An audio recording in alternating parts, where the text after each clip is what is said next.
Woohoo!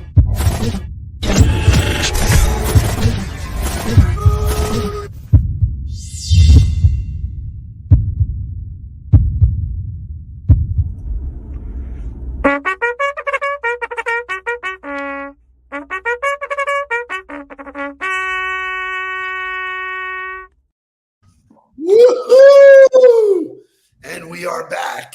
And a proud day for me, as always, when I see both of my boys on the screen. Good morning, gentlemen. Good morning. Welcome back to another Nudelberg Daily Huddle. Excited to kick the day in the ass with you guys and get this thing rocking and rolling. And so glad to have Jake back. It's been very nice to have him. I will say back in action.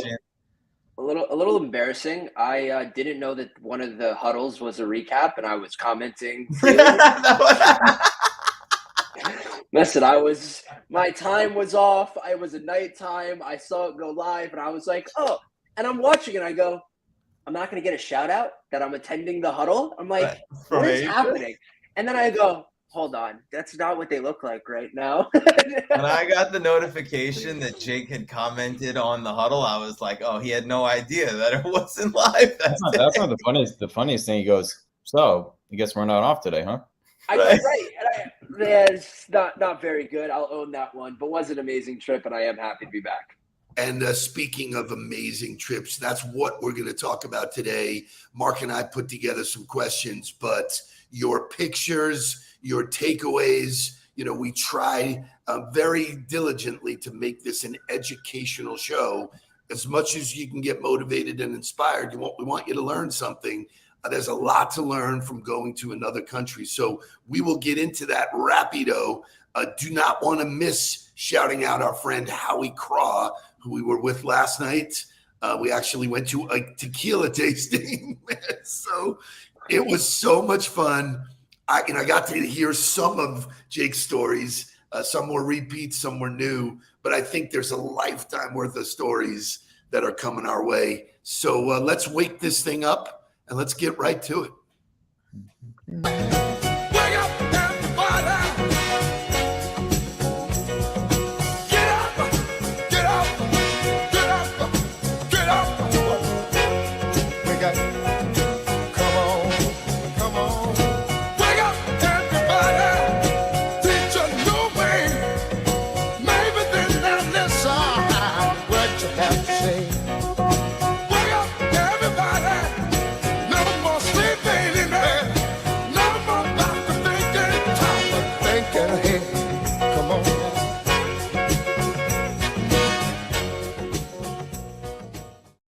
So before we jump right into it, I love when motivational music matches the content. So Shay, give me this morning's motivational music. I got your picture. I'd like a million of you over myself. I want a doctor to take a picture so I can look at you from inside as well.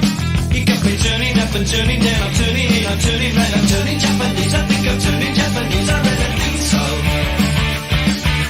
Turning Japanese, I think I'm turning Japanese, I really think so. Turning Japanese, I think I'm turning Japanese, I really think so. Turning Japanese, I think I'm turning Japanese, I really think so. I love it. There you go. There you go. So, unreal. Jake, tell us about Seoul. Tell us about for those of you who don't know, I was in Seoul in Japan for the last 2 weeks, or I got back on Sunday, so the 2 weeks prior to that. I'm not a world traveler. It was my first time that I would say left the country. I wouldn't claim the Bahamas or Mexico as really leaving real world travel. So I ripped the Band-Aid off. It was an absolute wild experience to go on a 15-hour flight, to travel alone, to be immersed in a world where I didn't know really anything. Customs, language, people, how to transport. I really didn't do a lot of planning per advice. They said, hey, just kind of wing it a little bit. And that's what I did. And it was an amazing 2 weeks filled with people, filled with food, filled with lessons, filled with being wildly uncomfortable, just having no clue how to move one way, how to not, kind of following the crowd. And it was really cool. So I know I have some of the pictures, and I'll kind of talk about some of the highlights, and then I'll allow you guys kind of to ask questions to steer the conversation. So the first question is, if you're willing to share, what motivated you to go on this trip? Yeah, so I'm fortunate enough that I have a buddy who is Tom Cruise's nephew. It's not a secret. So it's really cool. So I got the opportunity to go attend the premiere in Seoul. It was a great opportunity for me to experience that, and while also getting a vacation. And after that, it fit into the tour. And I'll say the first lesson was watching. Question on that: would you have chosen to go to Asia had this opportunity with Aiden not topped up? No, absolutely not. Awesome. I think that's a really awesome. unique appreciation for my friendship with him, that I don't think I experienced the world the way I will now that we're like, if I don't become friends with him. I think it's a much different viewpoint. Right, but just like Asia wouldn't have been on your hit list of continents to go to. You would have gone to Europe, or you would have gone somewhere else first. So I would have gone. The plan was to go to London first. Like, we had mapped it out. It's going to be London, then to Rome, through Italy, maybe over to Croatia, and then Greece. Was going to do the real, I would say, the Americanized journey of world travel, and that's not what I got. And I'm so fortunate that my first experience was this uncomfortability. But really, like, it was cool seeing the premiere. It was cool seeing like, for football, we understand what it's like. Like, there's only one way to get it right. And the millions of eyes are on you. Anything you do will be made fun of or talked about or, analyzed and scrutinized. And so to be immersed in that environment again and watching everybody involved reach a standard that has been set by Tom himself, the director, and watching everybody understand what their job means and take ownership in what it means to the film, to whether they're on the red carpet or not, and I think it's like taking ownership of your role in the movie was really cool to see that in live action, and was my first experience. And very luckily I got there 10 minutes before the actual premiere. So my flight was delayed. I didn't exactly allow that to ruin it. But that was kind of the initial experience, my initial exposure to Seoul. And then fortunately enough, he had two friends that he grew up with in Los Angeles who are from Seoul and now live back in Seoul. So we ended up having really two tour guides to show us a real localized feel of Seoul. And I didn't really plan for Seoul. And I would tell you, I had more fun in Seoul than I did in Japan. Right. Like being able to be with locals who could speak the language, who could take us to the market, who could communicate. So really hard for me. Like, we're talkers, we are communicators. We like to talk to everybody. Can't really do that when you don't speak the language. Right. So, like, or they don't speak English. That's the one thing about going to Europe is most of the people have some kind of English understanding. So there's some form of communication, whereas in Seoul, they don't care that they don't speak English. Like, but it was really cool. It was really cool because in Seoul, they didn't expect Americans as much. They see them, but they were actually really appreciative that we were there. It was like, like, you're here, and we're very appreciative about it, which was a really cool feeling. But like, we go to the market and they're playing Bruno Mars. Yeah. And like, and we go out in the clubs and they're playing American music. Right. And I like looked at the people I was with. I was like, they don't speak English though. They're like, you have no idea what's happening. What do they say? Right? Like, so, like there's just funny things like that where there is a Western feel, but it's their own spin. So I got to experience a lot of different foods. Some of the foods, like this crab was, I couldn't even tell you, but it was fresh off the market. They cut it in half. You sucked it out. I ate whale. I ate shark. What was it? Stingray. Stingray was the most gross thing ever. Dried squid was some of the absolute worst things ever. Are you going to share a picture of you and Tom? No. No. So what I would say is of the foods that you tasted, right? Like squids are gross, whatever, like stingray's gross. But what was that crab surprising that it was good? What It did was you have amazing. that like you were like, oh, this is gonna be gross, but it actually ended up being really good? I wouldn't say there was much. Really? There wasn't a lot of shit. It was like, look, the noodles were really good, you know, and the Yeah. soups I expected to be good. There is a scent that just exists of like fish that Right. is so fishy that they're just used to, and Right. I'm not. Like mackerel is and they love it, you know, Yeah. and it's considered like when you get a sashimi platter and they put mackerel down, they're like, this is great stuff, and I'm like, Right. it reeks. You know, I will. Yeah, there was one thing that I thought was going to be amazing, and it was like this croquette that had like fish eggs on top, and I took one bite and threw it away. You know, one of my favorite things was they make these like egg omelets and they put eel with it, so it's like a creamy egg with eel, and it was Wow. like fantastic. But Is that I a would say breakfast dish, or is that something Yeah. that they just serve like all day? all day, like in the Oh. market. So traditional breakfast is like miso soup with a piece of fish and rice. Is Wow. like a traditional breakfast? Jap. Yeah, Wow. and so like by the end of the trip, I wanted an omelet more than like. somebody, somebody get me some really- French toast. Like I will say I ate McDonald's way more than I would like to admit. Their McDonald's is It's the same everywhere. it's so good and it's so packed. Did I lose weight? No, I still ate everything. There was nothing, whether I liked it or not. I absolutely put it down. I acted as such. I probably liked Korean food more than Japanese food. Honestly, so, I mean, like- the sushi was amazing. Even though they had McDonald's there, like the pictures that you sent me of what the McDonald's look like there compared to what, like it's still a way different experience, right? No, not really. So it's very automated. Automated, thank you. And you walk in, and like I don't speak the language, and so they're talking a different language, and you can hit English and click the things. Now the difference is it doesn't make you feel like shit like American food. Like Really? nothing there makes you feel like crap. Yeah, look There's at no look at Jonathan Aarons is saying that. Look at it. There is no preservatives added. Like when you eat McDonald's here, you feel like garbage. You feel it Yeah. sit in you, and that's not how I felt there. Like I had a surf and turf burger over there, mozzarella sticks on top of a McChicken was over there. Like very different. Right. It's a different menu. It's a different menu, a completely different menu, which is interesting. And then because in Korea they eat bulgogi, which is like their meat that they eat, and so they have like teriyaki bulgogi burgers, which I didn't go down that path. I would have gone. I'm I'm in for a try of that, bro. I would have No, I tried. agree. I It's agree with me. that. It sounds too much like baloney. I'm out.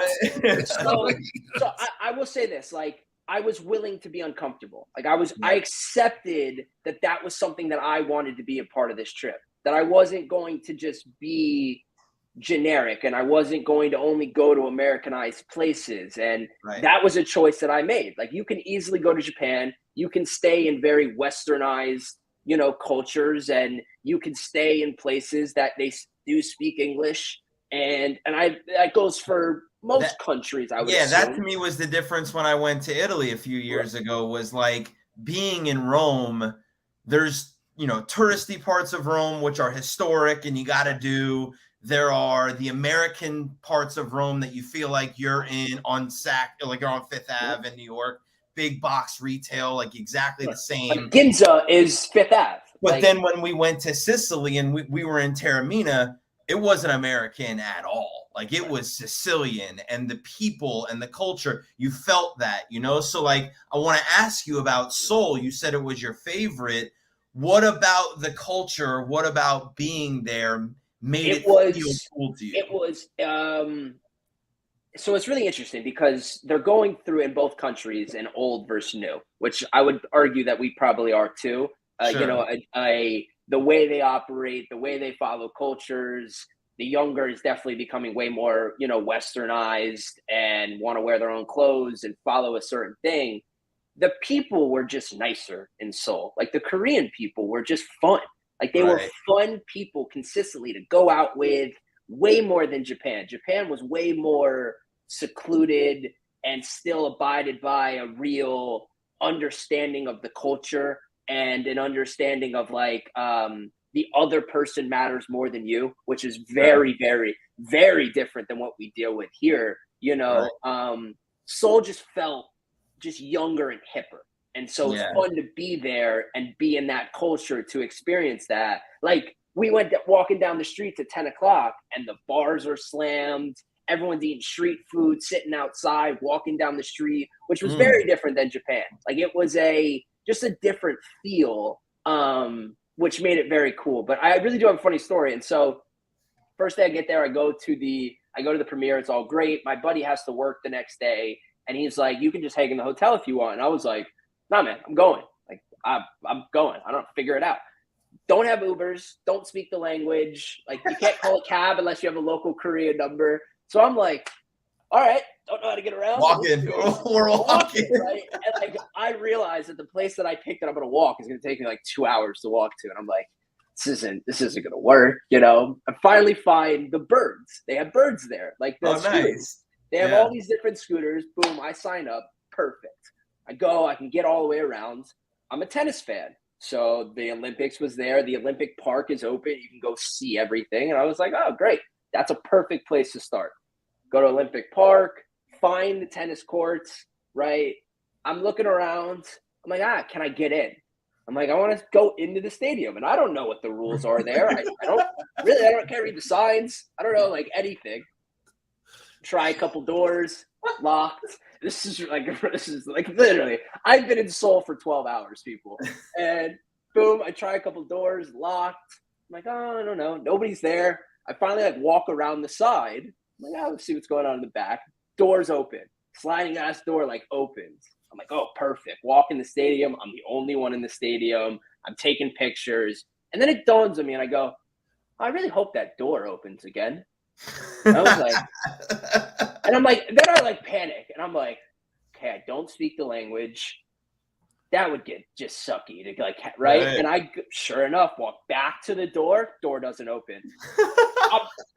Like, you actually can't feel the panic that I had. And I was like, oh, this is my first experience. All like, the blood right to your feet. Okay. Oh, and I'm like trying to like jam the door open. Sure enough, I really was. It was like hilarious. Like, it was like a skit out of, right? And what was it? You said it too. You were like, what are the cops are like messing with this guy? Like, look at this American, right? Right. Sure enough, I do like a big circle and like honestly say a prayer. I'm like, please, I got no other options here, right? Bang, doors open. I absolutely run. I run through.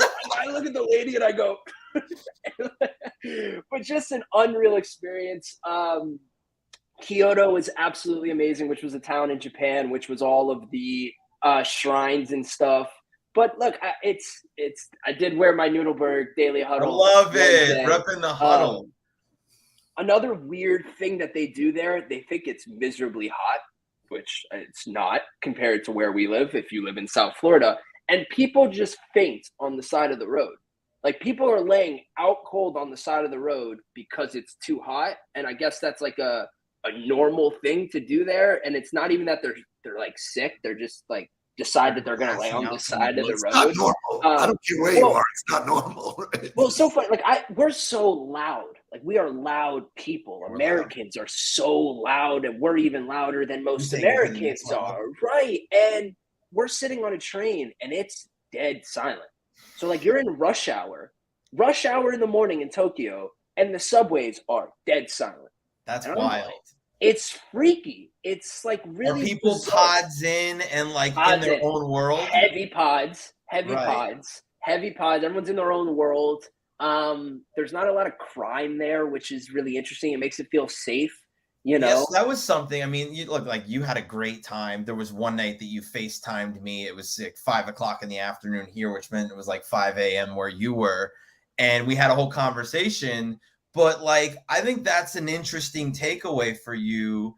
Talk to me about, like, you were out on the streets in a place that you didn't speak the language, didn't know anybody. yet you still didn't feel uncomfortable. Yeah, I wouldn't say I didn't feel uncomfortable. It was kind of more of accepting what it was and allowing myself to enjoy. Well, you said that you never felt in danger. Yeah, You never felt threatened. Well, because everybody had told me that you were fine. Like even the locals were like, "Hey, you're good." And luckily, Helen's son Jake has a lot of experience. I can't walk around my neighborhood without feeling threatened. Right. Like I'm not going across the street. I would never do that. Right. Like even walking down the street here at night, you kind of turn an eye. I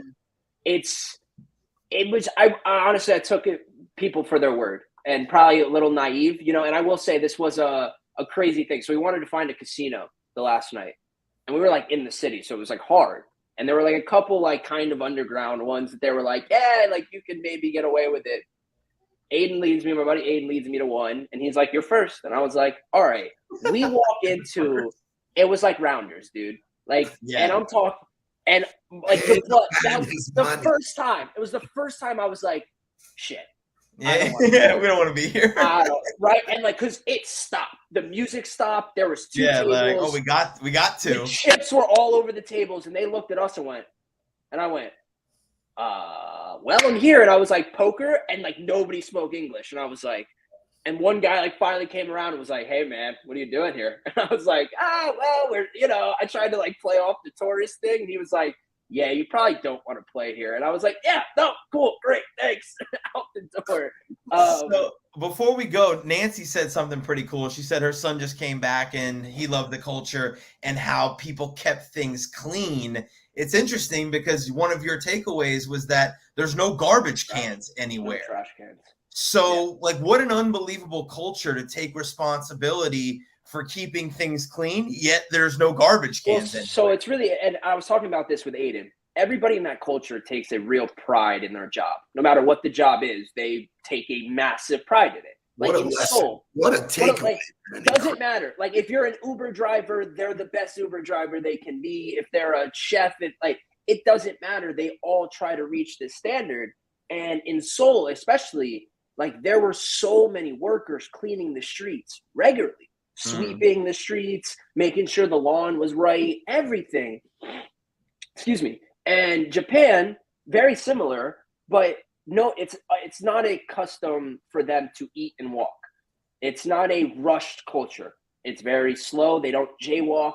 It's not here. We're rushing to get to the next place, to not enjoy, to not savor, to not be present where you are. And that is such a different lesson to see. Friends they're enjoying dinner, they're not on their phones at dinner. Like it's such a different way to see it. And I will tell you, I assimilated the best that I could, and then at a point I was like, take me back. Yes, I got a haircut with a guy who didn't speak a lick of English, you know. So there are a few universal things. I played an unreal golf course. We used some connections to play a top 10 Asian golf course. They had self-driving carts. The people are just the nicest. The culture, another lesson of why you should post on social media. I posted on social media that I was in Kyoto, and a guy I worked with is there with his wife that I worked with at UF, happened to be there the same day. We were both there for one night. We ended up meeting a couple, went out with them till about 5 a.m. It's just, when you travel, just amazing. I posted about this. It's amazing what you do when you try to get out of your comfort zone. It's amazing what happens when you're willing to open your mouth and speak. I know I said that to you on the trip, Mark. You know, I think, what was it? You know, closed mouths don't eat, or whatever. Yeah. You know, the line is. I can't wait for the great takeaways. I can't wait for the next trip. Great stories. I will say, like, get out of America just to see the way other people do it. I think we live in a bubble over here because we're separated by the Pacific and the Atlantic, and Canada and Mexico aren't that different. So go out. See where's your next spot? Where's the next place that you want to go now? I think, well, I'm going to say London. I want to get over there. Probably start London and work my way through Europe. Definitely Italy. Next year? Wimby next year is kind of is on the bucket list now, for sure. But awesome. I left football. I left my last job with the hope that I would have more opportunities for experiences that were bigger than just football. And to be living that out, I feel really fortunate. Well, I can just say this, that first of all, I'm proud of both of you guys for your thirst for adventure and experience. And I don't know, I dream about coming back as Jake. I mean, this guy's got the world by the balls. Gets better every generation down. Yeah, awesome. I just thank you for sharing, Jake. This was a really great episode. Great pictures. Continue to share that with everybody. We will be back tomorrow with Andy Smith in the hot seat. A entrepreneur, a great person. Cannot wait to have him share his story with everybody. It's going to be a great day. And a fellow Gator. So if you guys enjoy the conversation, if you enjoy the content, what we share, make sure that you sign up for the newsletter so that you stay in contact with us continuously. We will see you tomorrow. Last thing, stay for this, because Howie asked a really good question. Tell everybody about vending machines. Oh, so in Japan, there is a vending machine on every road. Like if you go into a back of an alley, there's a vending machine where you can buy food, you can buy drink. It's just a very bizarre culture. 7-Eleven is like a real place where you go get food, and it's like the place. But it's look, they still have a Times Square there, so it's still like, right. I love it. So. Awesome. Thank you. We'll see you guys tomorrow.